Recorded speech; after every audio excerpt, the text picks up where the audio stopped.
നമസ്കാരം. IAS പെണ്ണിന് MLA ചെക്കൻ. സ്വാഗതം വക്രദൃഷ്ടിയിലേക്ക്. ആദ്യമായി ഒരു വിവാഹ വാർത്തയിൽ നിന്ന് തുടങ്ങാം. നിയമസഭയിലെ അവിവാഹിതരായ യുവ MLA മാരിൽ ഒരാൾ കൂടി വിവാഹിതനാകാൻ പോകുന്നു.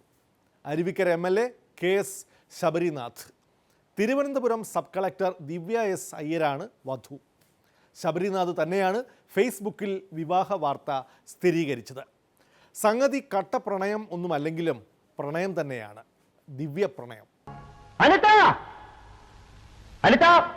നിന്റെ മനസ്സാക്ഷിയോട് നീ തന്നെ സ്വയം ചോദിച്ചോക്ക്. You love me, I know you love me. അത് പറയാൻ നിന്റെ മനസ്സ് വെമ്പുന്നു, കേൾക്കാൻ എന്റെ മനസ്സും. പ്ലീസ്. താഴെ ഇറങ്ങുന്നത് കാണാനാണ് ഞാനിവിടെ വന്നിരിക്കുന്നത് കേട്ടോ. നിനക്കല്ലേ വേണ്ടെങ്കിൽ എനിക്കല്ലേ വേണ്ട. I am going to jump down. I am going to commit suicide. Okay, goodbye. നിങ്ങളുടെ ആവശ്യങ്ങൾ പൂർണ്ണമായും ബോധ്യമായിട്ടുണ്ട്.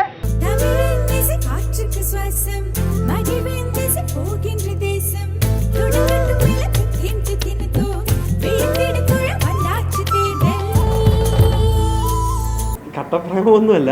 ഞാൻ പറഞ്ഞത് ദിവ്യയെ സബ് കളക്ടറായിട്ട് വന്നപ്പോൾ പരിചയപ്പെട്ടായിരുന്നു. പിന്നെ നമുക്ക് രണ്ടുപേർക്കും ദിവ്യയെക്കുറിച്ച് നേരത്തെ അറിയാം, ദിവ്യയ്ക്ക് എന്നെയും അറിയാം. സബ് കളക്ടറായിട്ട് വന്നപ്പോൾ പരിചയപ്പെട്ടതാണ്. പരിചയപ്പെട്ട് പിന്നെ സംസാരിച്ചു തുടങ്ങിയപ്പോൾ അത്യാവശ്യം ഒരു വേവ് ലെങ്ത് മാച്ച് ഉണ്ടെന്ന് തോന്നി. ഒരു MLA എന്നുള്ള നിലയിലല്ല ഞാൻ ശബരിയെ കണ്ടിട്ടുള്ളതും, അതുപോലെ തിരിച്ചും ഒരു സബ് കളക്ടർ എന്നുള്ള നിലയിലല്ല ഇങ്ങോട്ട് കണ്ടിട്ടുള്ളതും. അപ്പോൾ രണ്ട് വ്യക്തികളായ പച്ചയായ രണ്ട് മനുഷ്യർ എന്നുള്ള രീതിയിൽ എനിക്ക് തോന്നുന്നു ഞങ്ങൾക്ക് രണ്ടുപേർക്കും നല്ല രീതിയിൽ അങ്ങോട്ടും ഇങ്ങോട്ടും ആ ഒരു കണക്റ്റ് ഉണ്ടായിരുന്നു. എതിർകാലം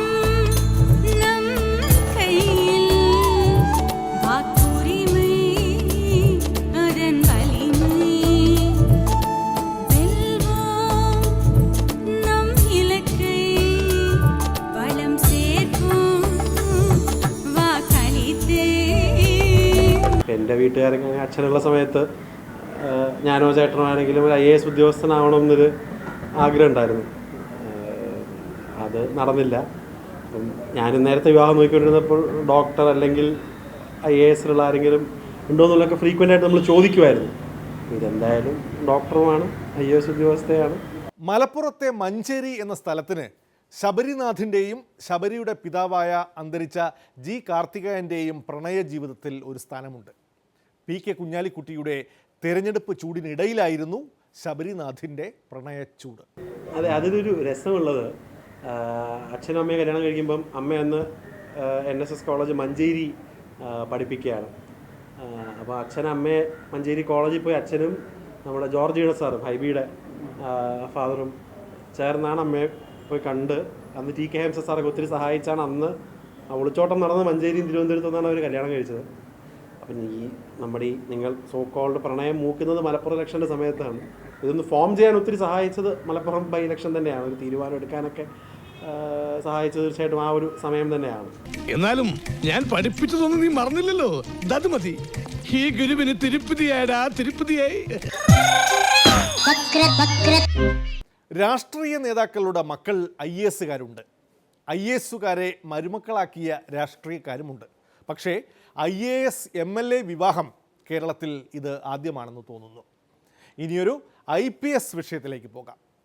സംസ്ഥാനത്തെ DGP ലോക്നാഥ് ബെഹ്റയോ സെൻകുമാറോ? നിയമസഭയിൽ പ്രതിപക്ഷമാണ് ഈ സംശയം ഉന്നയിച്ചത്.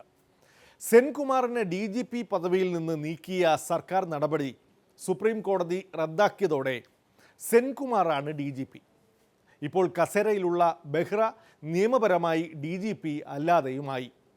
സർക്കാർ ഇക്കാര്യത്തിൽ പുതിയ ഉത്തരവ് പുറപ്പെടുവിക്കാത്ത സ്ഥിതിക്ക് ആരാണ് നമ്മുടെ DGP എന്നൊരു ചോദ്യം PSC പരീക്ഷയിലോ മറ്റോ ചോദിച്ചാൽ ഉത്തരം എന്താവും? മോനെ ഇവിടെ ഇരിക്കെ, ഞാൻ വന്നവരേക്ക് ഒന്ന് ടേക്ക് കെയർ ചെയ്യട്ടെ. ഓക്കെ. ഒരു ഉദ്യോഗസ്ഥനെ, ഏറ്റവും ഉന്നതനായ പോലീസ് ഉദ്യോഗസ്ഥനെ നിയമിക്കണമെന്ന് പറഞ്ഞുകൊണ്ടുള്ള കോടതി ഉത്തരവ് വന്ന് 8 ദിവസമായിട്ടും ഗവൺമെന്റിന്റെ ഈ അനങ്ങാപ്പാറ നയത്തിൽ നിന്ന് മനസ്സിലാക്കാവുന്നത് പോലീസിന് ഇപ്പോഴും നാഥനില്ലാതെ സർ. ആരാണ് ഇപ്പോഴത്തെ DGP എന്നുള്ളത് ബഹുമാനപ്പെട്ട മുഖ്യമന്ത്രിക്ക് പറയാനൊക്കുന്നു സർ. ഇരിക്കേ. ഒരു മിനിറ്റ്. സാധാരണ പൗരൻ ചോദിക്കുകയാണ്, ഇപ്പോൾ നിയമപ്രകാരം കേരളത്തിലെ DGP ആരാണ് സർ? സുപ്രീം കോടതി അത് അംഗീകരിച്ചിട്ടില്ല. സുപ്രീം കോടതി വിധി സംസ്ഥാന സർക്കാർ അംഗീകരിക്കുകയും ചെയ്യും. അക്കാര്യത്തിൽ ആശങ്കയുണ്ടാകേണ്ടതായിട്ടില്ല. അവിടെ വേറെ ഇരിക്കുമല്ലോ, അതാര്? ഈ തെണ്ടി എന്തിനാ അവിടെ കയറിയിരിക്കണേ? അതാ ഞാനും ആലോചിക്കുന്നത്. പിടിച്ചു മാറ്റവനെ. ഇപ്പം മാറ്റി തരാം. സർ, ഇവിടെ ഏതെങ്കിലും ഒരാൾ പരാജയപ്പെടുകയോ തോൽക്കുകയല്ല ചെയ്യുന്നത്. വാദിയോ പ്രതിയോ പരാജയപ്പെടുകയോ വിജയിക്കുകയല്ല ചെയ്യുന്നത്. ഇവിടെ സംഭവിക്കുന്നത് നീതിയുടെ വിജയമാണ്. അതാണ് കോടതി വിധിയിലൂടെ വരുന്നത്. ആ നിലയ്ക്കേ അതിനെ കാണേണ്ടതായിട്ടുള്ളൂ. അപ്പോൾ സുപ്രീം കോടതി വിധി ആ നിലക്ക് തന്നെ സർക്കാർ കാണും. അതുമായി ബന്ധപ്പെട്ടുള്ള ചില കാര്യങ്ങൾ പരിശോധിക്കേണ്ടതായിട്ടുണ്ട്. ആ പരിശോധന സർക്കാർ നടത്തിക്കൊണ്ടിരിക്കുകയാണ്. ഉചിതമായ തീരുമാനം അതുമായി ബന്ധപ്പെട്ട് എടുക്കുക തന്നെ ചെയ്യും. എക്സ്ക്യൂസ് മീ, ഇരിക്കെ. 1 മിനിറ്റ് പ്ലീസ്. 1 മിനിറ്റ്. ഇങ്ങോട്ടാണ് വരണം. കൂൾ ഡ്രിങ്ക്സ് കഴിച്ചോ. എനിക്ക് ദാഹിക്കുന്നില്ല. കഴിച്ചോളൂ, ദാഹിക്കുമ്പോൾ എനിക്ക് കഴിക്കണ്ടല്ലോ. വല്ലയിടത്തും കയറി ഇരുന്ന്. DGP ആരാണ് എന്ന് അങ്ങേക്കൊന്നും വ്യക്തമാക്കാം. സർ, DGPയെ നിശ്ചയിക്കുന്ന സർക്കാരാണ്. DGPയെ സർക്കാർ നിശ്ചയിച്ചിട്ടുണ്ട്. മോനെന്താ ഇവിടെ ഇരിക്കണേ? ഇവിടെയാണോ ഇരിക്കണേ? ബാബാ സോറി. അതുകൊണ്ട് അതുമായി ബന്ധപ്പെട്ട് തന്നെ ആ കാര്യം നിലനിൽക്കുകയാണ്. അതുകൊണ്ട് അതുമായി ബന്ധപ്പെട്ട് കാണേണ്ടതില്ല. സുപ്രീം കോടതി വിധി ഉയർന്നു വന്ന സാഹചര്യത്തിൽ എന്ത് ചെയ്യണമെന്നുള്ളത് സർക്കാർ ആലോചിച്ച് തീരുമാനിക്കും. ഒരാശങ്കയുണ്ടാകേണ്ടതില്ല. നിയമപരമായി സ്വീകരിക്കേണ്ട നടപടി സർക്കാർ ഇക്കാര്യത്തിൽ സ്വീകരിക്കുക തന്നെ ചെയ്യും.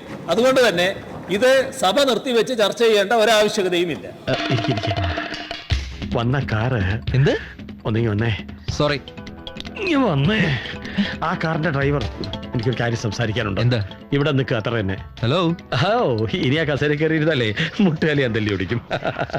DGP ആരെന്ന പ്രശ്നത്തിൽ പ്രതിപക്ഷത്തിനു മാത്രമല്ല സാക്ഷാൽ മുഖ്യമന്ത്രിക്കും ആശയക്കുഴപ്പം ഉണ്ടെന്ന് മനസ്സിലായി. സംസ്ഥാന DGPയുടെ പേര് എന്തെന്ന് നമുക്ക് ആഭ്യന്തരമന്ത്രി കൂടിയായ പിണറായിയോട് ചോദിക്കാം. പിണറായിക്കും അത് പറയാൻ പറ്റുമെന്ന് തോന്നുന്നില്ല. സർ, ഈ സംസ്ഥാനത്തെ ഒരു DGPയുടെ പേര് പോലും, ക്രമസമാധാന നില ചുമതലയുള്ള DGPയുടെ പേര് ബഹുമാന്യനായ മുഖ്യമന്ത്രിക്ക് പറയാൻ കഴിയാത്തതിൽ ഞാൻ വളരെ വളരെ ലജ്ജിക്കുകയാണ്. പേരിലെന്തിരിക്കുന്നു? ബന്ധത്തിലാണല്ലോ കാര്യം. സ്വന്തം അച്ഛന് കുഞ്ഞിന്റെ പേരറിയായിരിക്കുമോ? അതല്ല, പക്ഷെ സാറൊന്ന് ആലോചിക്കണം. സ്വന്തം കുഞ്ഞിന്റെ പേര് പറഞ്ഞ് അത് സ്വന്തം കുഞ്ഞാണെന്ന് തെളിയിക്കേണ്ടി വരുന്ന ഒരു തന്തയുടെ മനോവേദന. ലോകത്ത് ഒരു അച്ഛന് ഇങ്ങനെ ഒരു ഗതികേട് വരുത്തരുത് ഗുരുവായൂർ. അതേത് കർത്താവാണ്? അണ്ണാന്ന് വിളിച്ചോ, ആണ്ട് വേറൊന്നും വിളിപ്പിക്കരുത്. സാർ, ഇതുപോലൊരു സാഹചര്യം കേരളത്തിന്റെ ചരിത്രത്തിൽ ഉണ്ടായിട്ടില്ല. സാർ, ഒരു സംസ്ഥാന ഗവൺമെന്റ് ചുമതല എന്താണ് സാർ? നീതി നിർവഹണമാണ്, അഡ്മിനിസ്ട്രേഷൻ ഓഫ് ജസ്റ്റിസ്. സാർ, നീതി നിർവഹണം നടപ്പാക്കാൻ കഴിയാൻ അത് ചുമതലയുള്ള ഉദ്യോഗസ്ഥൻ ആരാണ് സാർ ഈ സംസ്ഥാനത്ത്? Director general of police, state police chief. ആ സ്റ്റേറ്റ് പോലീസ് ചീഫിന്റെ പേര് പോലും ബഹുമാന്യനായ മുഖ്യമന്ത്രിക്ക് ഈ സഭയിൽ പറയാൻ കഴിയാത്തത് ഈ പ്രശ്നത്തിന്റെ ഗൗരവാവസ്ഥ ബോധ്യപ്പെടുത്തുന്നു സാർ. മേരിന്നാണ് ഞാൻ വിളിക്കുന്നത്. എന്റെ കൊച്ചു എനിക്ക് സൗകര്യമുള്ള പേര് വിളിച്ചൂടെ? എന്താ കൊള്ളൂലേ പേര്? നാക്കുപിഴ വലിയ കുറ്റമൊന്നുമല്ല, പ്രത്യേകിച്ച് അത് രോഗത്തിൻ്റെ ഭാഗമായി വരുമ്പോൾ. കാരണം രോഗമൊരു കുറ്റം അല്ലല്ലോ.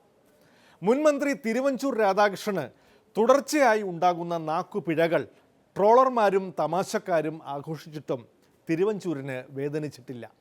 പക്ഷേ ഭരണപക്ഷാംഗം നിയമസഭയിൽ കളിയാക്കിയത് ക്രൂരമായി പോയെന്ന് തിരുവഞ്ചൂർ. പിണറായിയുടെ നാക്കുപിഴ പറയാൻ ധൈര്യമുണ്ടോ എന്നായി തിരുവഞ്ചൂരിൻ്റെ വെല്ലുവിളി. അന്ന് അതെങ്ങനെ സംഭവിച്ചു എന്ന് ഇന്നാദ്യമായാണ് തിരുവഞ്ചൂർ വെളിപ്പെടുത്തിയത്. സാർ, ഇത് കേൾക്കുമ്പോൾ സത്യം പറയാമെങ്കിൽ എനിക്കൊരു പഴയ കഥയാണ് ഓർമ്മ വരുന്നത്. പണ്ട് കെ കരുണാകരൻ്റെ ഭരണകാലത്ത് തങ്കമണിയിൽ വെടിവെപ്പും ബലാത്സംഗവും ഒക്കെ നടന്നു. അപ്പോൾ അന്ന് ആ സമയത്ത് നടന്ന ബലാത്സംഗത്തെ ഞങ്ങൾ വലിയ പ്രചരണായുധമാക്കി തെരഞ്ഞെടുപ്പ് വന്നപ്പോൾ. ആ വെടിവെപ്പിൽ കൊല്ലപ്പെട്ടത് കോഴിമല അവറാച്ചനാണ്. അന്ന് ഞങ്ങളുടെ ഈ ആരോപണങ്ങളെ പ്രതിരോധിക്കാൻ വേണ്ടി UDF കോഴിമല അവറാച്ചൻ്റെ ഭാര്യയെ കൊണ്ടുവന്ന് മൈക്കിൻ്റെ മുന്നിൽ നിർത്തി പ്രസംഗിപ്പിക്കാൻ തീരുമാനിച്ചു. ഇതിനു മുമ്പ് ഒരിക്കലും അവർ മൈക്കിൻ്റെ മുന്നിൽ നിന്നിട്ടില്ല. അവരെടുത്ത് പറഞ്ഞ അവിടെ വെടിവെപ്പും നടന്നില്ല, ബലാത്സംഗവും നടന്നില്ല എന്ന് പറയാനാണ് ഈ സ്ത്രീയെ കൊണ്ടുവന്ന് മൈക്കിൻ്റെ മുന്നിൽ നിർത്തിയത്. ആൾക്കൂട്ടം കണ്ടപ്പോൾ അവർ പരിഭ്രമിച്ചു പോയി സാർ.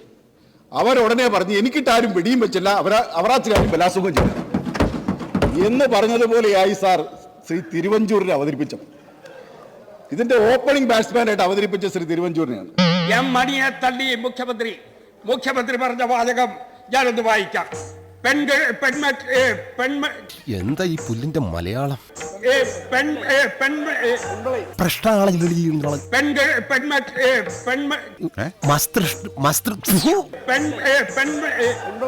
വേണ്ട സമയത്ത് നല്ല വാക്കും വരില്ല. അദ്ദേഹത്തിന്റെ ഈ അവതരണം എല്ലാം കേട്ടപ്പോഴാണ് സാർ, എനിക്ക് സത്യം പറയാമെങ്കിൽ അദ്ദേഹത്തിന്റെ അവതരണം എല്ലാം കേട്ടപ്പോൾ കോഴിമല അവറാച്ചന്റെ ഭാര്യ പറഞ്ഞതും മണിച്ചിത്രത്താഴിലെ നാഗവല്ലിയാണ് ഓർമ്മ. മണിച്ചിത്രത്താഴിലെ നാഗവല്ലി പറയുന്ന പോലെ ശ്രീ തിരുവഞ്ചൂരിന്റെ പ്രകടനം എന്തായിരുന്നു? രക്തത്തെ കുടിച്ച് ഉന്നി കൊന്ന് രക്തത്തെ കുടിച്ച് വിടമാട്ടെ എന്നുള്ള അദ്ദേഹത്തിന്റെ പ്രസംഗം വൈറലായി സാർ. സാർ, എൻ്റെ പ്രസംഗത്തിനന്ന് ചില വാക്കുകൾ വ്യത്യാസം വന്നു. സാർ, എനിക്ക് എൻ്റെ ഷുഗർ ഡൗൺ ആയതാണ്. ഡൗൺ ആയ സമയത്ത് എനിക്ക് ഒരു തുള്ളി വെള്ളം കിട്ടിയിരുന്നെങ്കിൽ എൻ്റെ ആ പ്രശ്നം അവിടെ അവസാനിക്കുമായിരുന്നു. ഞാനിനി ഒന്നും മറച്ചു വെക്കുന്നില്ല. നമ്മുടെ ശിവശങ്കരൻ അവൻ ഇഞ്ചിഞ്ചായി മരിച്ചുകൊണ്ടിരിക്കുന്ന ഒരു രോഗിയാണ്. കുട്ടിക്കറിയാമോ അവന്റെ രോഗം എന്താണെന്ന്? കീമിയം. ഒരു വൈദ്യശാസ്ത്രത്തിന് ഇനി അവനെ രക്ഷിക്കാൻ കഴിയില്ല. ഇവിടെ സാർ, അതേ പ്രസംഗത്തിൽ അതേ സഭയിൽ നടന്ന മറ്റു ചിലരുടെ പ്രസംഗത്തെ കുറിച്ച് അദ്ദേഹത്തിന് പറയാൻ ധൈര്യമില്ല. കാരണം പാർട്ടി എന്ന് പുറത്താവും. ചപ്പാത്തി ചോലയിൽ ഞാൻ ചപ്പാത്തി കഴിക്കാറില്ല, ചോറാണ് തിന്നണത്. വർഷങ്ങൾക്ക് മുൻപ് ആ ചപ്പാത്തി എനിക്ക് ചപ്പാത്തി നഹി നഹി, എനിക്ക് ചോർ ചോർ പാപ്പാത്തി. സാർ, ഇവിടെ പ്രശ്നം സാർ വളരെ നിർദ്ദയമായിട്ട്, വളരെ ക്രൂരമായിട്ട് ഈ രൂപത്തിൽ ഒരാളിന് ഒരു ഷുഗർ ഡൗൺ ആയി പോകുമ്പോൾ നാക്ക് കുഴഞ്ഞു പോയാൽ അതുപോലും പ്രചരണമാക്കുന്ന ഒരു മനുഷ്യത്വരഹിതമായ ഒരു പ്രവർത്തനത്തെ ഞാൻ യോജിക്കുന്നില്ല. അങ്ങ് സഭാരേഖകളിൽ അത് മാറ്റണമെന്ന് ഞാൻ അഭ്യർത്ഥിക്കുന്നു. അങ്ങയുടെ ഒരു സ്ലിപ്പ് ഓഫ് ദ ടങ് ആണെന്ന് കാണുന്നവർക്കെല്ലാം മനസ്സിലായിട്ടുണ്ട്. അത്രേ ഉള്ളൂ. വെള്ളത്തിന് പറഞ്ഞല്ലോ, അന്ന് എനിക്കൊരു തുള്ളി വെള്ളം തരാൻ അങ്ങ് പറഞ്ഞിരുന്നത് എന്റെ വർഷം തീരുമായിരുന്നു. എനിക്ക് ഉമ്മറിന്റെ അത്ര അടുപ്പമില്ല അങ്ങയുമായിട്ട്. ഉമ്മറിന്റെ ബുദ്ധിമുട്ട് കണ്ടപ്പോൾ എനിക്ക് മനസ്സിലായി പെട്ടെന്ന്. ഞങ്ങൾ അടുത്ത സുഹൃത്തുക്കളായതുകൊണ്ട്.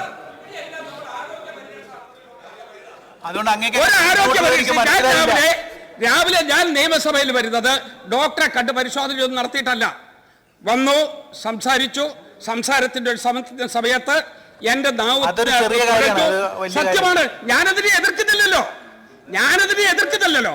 അത് പ്രകടന ആയുധമാക്കാൻ വേണ്ടി നടത്തുന്ന ഒരു ശ്രമത്തെ ഞാൻ എതിർത്തു എന്ന് മാത്രമേ ഉള്ളൂ. വിഷമമുള്ളത് ഞാൻ അറിഞ്ഞിരുന്നില്ല. VS-ഉം കുട്ടിയോളും ഇടവേളയ്ക്ക് ശേഷം. മിനുങ്ങും മിന്നമിനുങ്ങി മിന്നി മിന്നി തേടുന്നതാരേ, വരുമോ ചാരേ നിന്നച്ഛൻ? സാറിന് ഏറ്റവും ഇഷ്ടമുള്ള വിഭവം ഏതാണ്? അമ്പലപ്പുഴ പാൽപ്പായസം.